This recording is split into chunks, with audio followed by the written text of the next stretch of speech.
For this project, you're gonna need a good set of wide strippers. You're gonna need T-taps, electrical tape, and 1/4-inch conduit.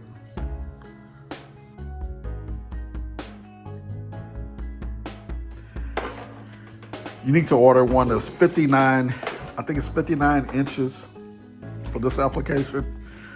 What you need to do first is find the center.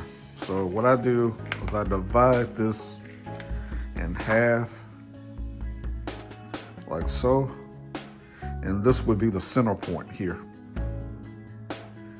So now what I would do, you need to put this oval piece facing front, the flat piece faces the back.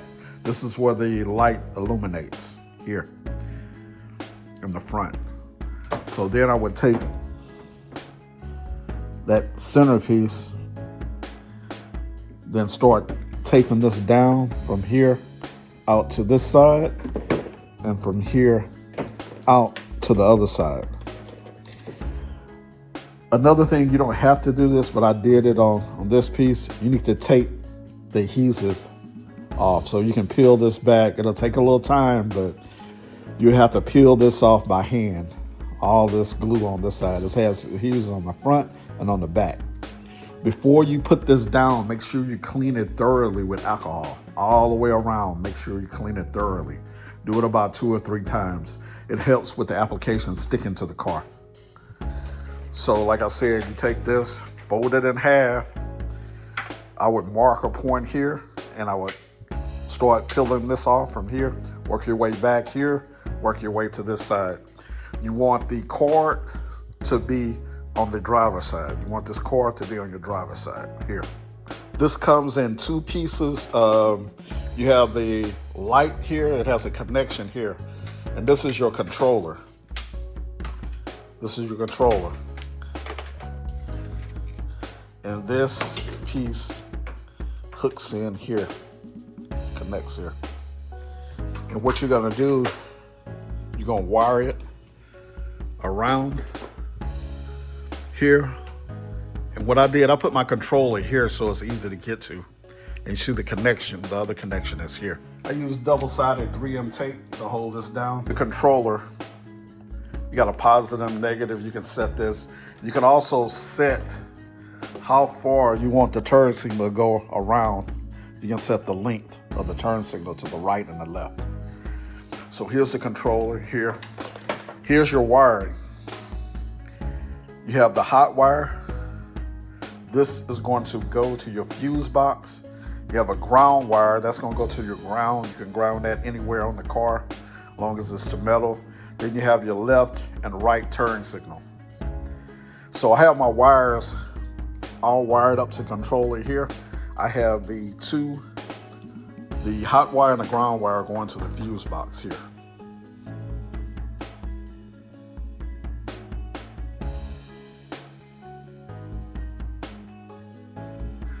So go get you some, I think it's like 24 gauge wire.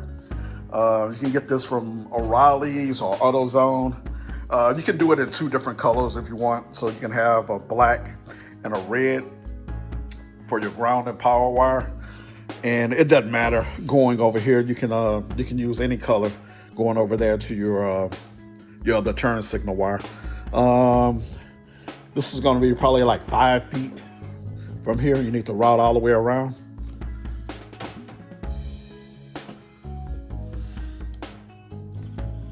And you need some 1/4-inch conduit also. But it's only 3 screws to take this panel off. 1, 2, 3. This panel pulls up and out. And the turn signal wire is right here.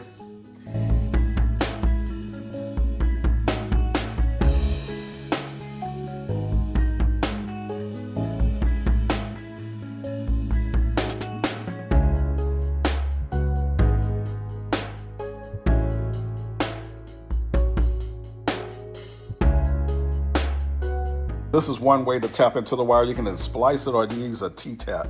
This clamps down on the wire, then it has a lead to put your new wire on, like so.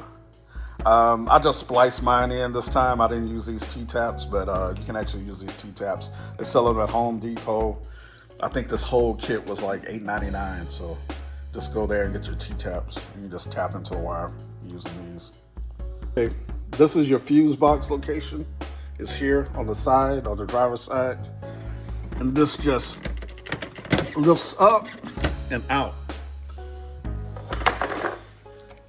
This is the ground wire that I used. I just drilled a screw hole here and I grounded it here. And this is my power wire here.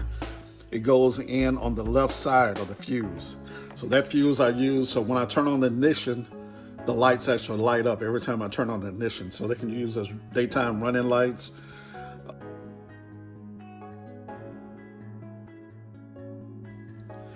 So it's a panel down here.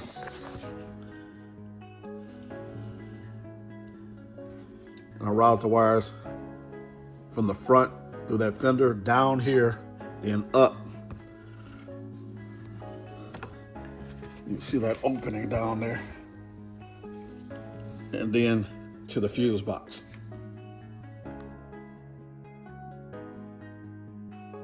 Okay, to mount the third brake light. Okay, same process here.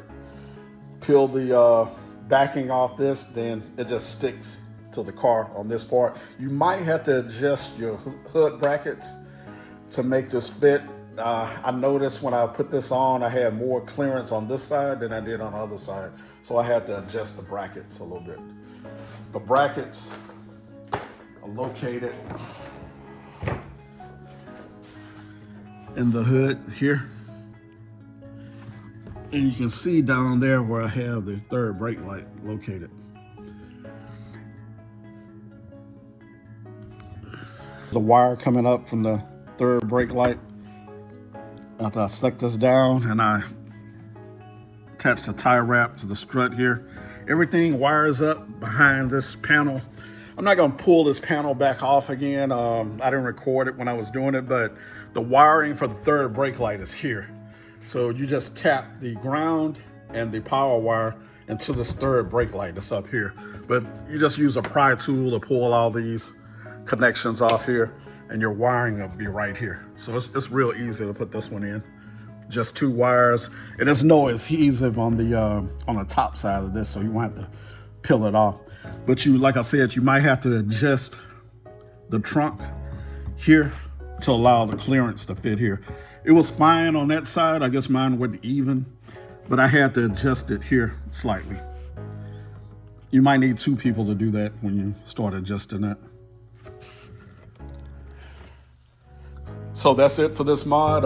We try to do a lot of different mods on the channel. Don't forget to like and subscribe, and we'll try to do another mod next week on the channel.